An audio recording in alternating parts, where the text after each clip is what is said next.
What's happening, gang? It's your boy Retro back again with another reaction video. Yeah.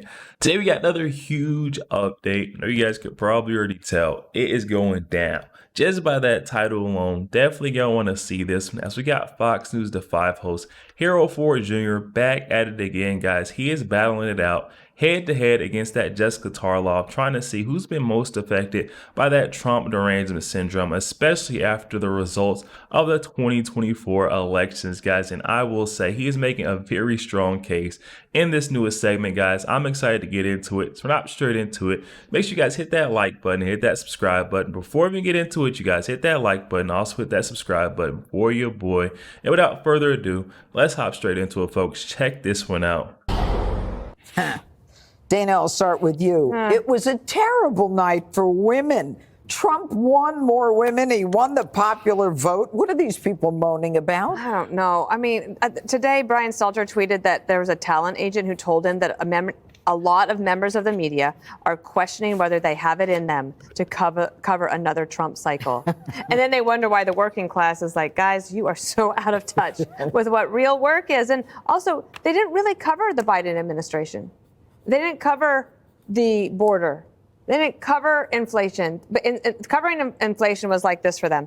They're like, oh, wow, people say they're upset about inflation, but we looked on page 32 of the Fed report from St. Louis, and actually it says that the economy is great. So everyone, it was bizarre. But I think on the late night thing, it was worse than usual. That was worse than I thought it would be. Like, you could at least kind of make fun of yourselves, but I guess they've lost the ability to do that. Yeah, Greg, you have to be self-deprecating as a humorist, don't you? No. Or right. We're acting like this is any different. They haven't been funny for years. Yeah. Trump slayed their funny bone. Kimmel actually said in that thing that, the people who voted for Trump, they just don't know what they've done. They don't realize how badly they've hurt themselves. And so it's not a concern for others that you're seeing with this. It's an expression of ego, that they are smarter than all of these people. And as always, when you're a slave to your ego, it's always somebody else's fault, and therefore they cannot see their own errors, their own mistakes. If you are open up to being wrong, you're more than likely going to end up right once in a while. But these guys have been wrong for 8 years. They've been wrong for 8 years because they can't let go of their egos. It's true in the media. It's actually, it's true among the never Trumper Republicans. If you look at the sourpusses, it's an internal emotional feeling that why him, Trump, and not me? Whether it's like, I don't know, Bill Kristol or Jonah Goldberg. It's like these are guys that were generally normal, and then their egos just kind of like they just took it hard, and you got to let go, guys. Greg Gutfeld hitting that nail on the head. I feel like he's always calling the balls and the strikes fairly well. Where he's saying it's the ego, it definitely is the ego of these left-wing figures. They're coming out. They think they're smarter than everyone else that voted, saying that we don't know what we just did. We just, ended democracy as we know it by voting Donald Trump in. But I also think it's a little bit of that TDS that we're seeing on display the last 8 years. That Trump derangement syndrome takes over, and they can't see true reality. Everyone else is able to see why Donald Trump could benefit and help our country. They can't see it because of those Trump derangement syndrome blinders. That's what it is, folks. Jesse, AOC was talking about the working class. She says after the election, our main project is to unite the working class against this upcoming fascist agenda. We've had an enormous setback. Does she not remember that when the fascist was president is when she got elected, and that she moved Amazon out of her own district for the working class? She used to be working class. She was a bartender, and she forgot where she came from. And now she thinks Trump's going to put her in prison, like she has some sort of persecution fantasy, because in the left, if you're a victim, that gives you status. So everyone's now jockeying to see who could be like the #1 dissident in Trump's America.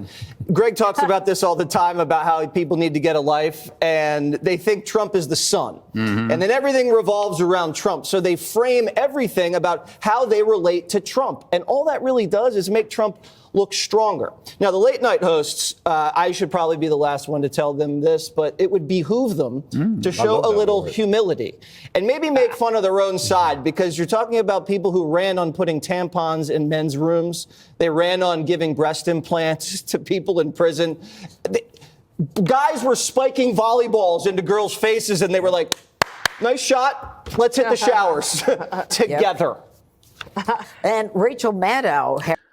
Jesse Waters is true on his point, where he's saying these folks need to, do a little reflection on the campaigning that was done. There was a reason why we seen the outcome of the 2024 elections, because Donald Trump was running a common sense campaign on the other side versus this whack job campaign we've seen on the other side. I mean, come on, y'all. And Rachel Maddow, Harold, was saying, let's try the strongman thing. Let's let democracy go. Let's get rid of the powerful guy. Well, democracy worked, but they don't like it. Right. Democrats, we tried to make the argument that democracy was under threat because of what happened on January 6th. Don't do that. President Trump, what his behavior was like after the November 2020 election, and the legal challenges he had. The problem is the country didn't accept that. That narrative is a narrative that it's okay to advance, but at the end of an election, the voters made a calculation. They believed that the other guy, Donald Trump, could help best their economic frustrations, anxieties, and aspirations. They believe he could help fight crime. At least we're seeing one Democrat, one of these folks on the left who knows why Donald Trump, excuse me, guys, why Donald Trump came out on top of the 2024 elections. Harold Ford Jr. is laying it all out there. The voters resonated with Donald Trump's campaign. It made more sense. I mean, come on, y'all. They believe that the other guy, Donald Trump, could help best their economic frustrations, anxieties, and aspirations. They believe he could help fight crime. It's an abomination in my mind that any campaign advisor that advised Vice President Harris not to say that she was for Proposition 36 there in California, where she was the Attorney General. How can you take seriously a candidate for president who can't even say if she's for it or against it? You have to be able to say that. Any campaign advisor that advised her to do that doesn't deserve a seat at another political table in his or her life for the kind.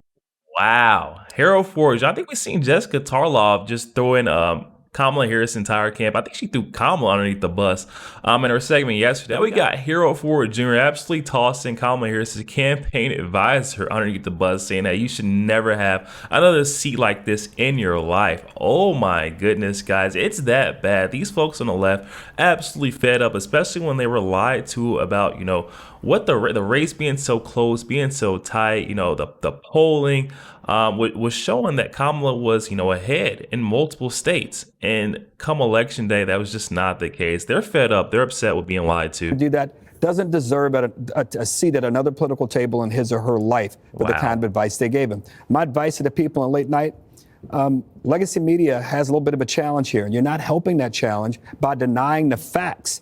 The facts are that he won. The facts are you're upset about it, but the real fact is you got to get it together and figure out how we find answers to the problems as opposed to making him the problem and making voters the problem. We're going to live through this, and I hope you guys do too. If only there was a show on late at night. You do it all. Let me tell you something. You deserve a lot of credit. What you said in your monologue, you have done, and what you said what you said about Gutfeld, the show you do. I applaud you for that. But my party, I'm talking to them just directly. Stop saying democracy is over. It's not.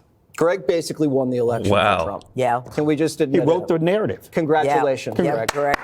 You're a hero. Yo, there we have it, guys. Harold Ford Jr. even having a come to reality moment there at the end where he's saying, hey, to all my fellow Democrats, Stop saying that, that was the end of democracy as we know it because Donald Trump was elected. And there was a reason why the polls, the numbers showed the way they did. They reflected Donald Trump winning a landslide because voters resonated with him and his campaign, the common sense campaign. It just made way more sense. There's a true reason why Donald Trump's campaign resonated so well amongst Americans across our nation. That's because, it just made sense versus on the other side, they're trying to put tampons inside of men's bathrooms.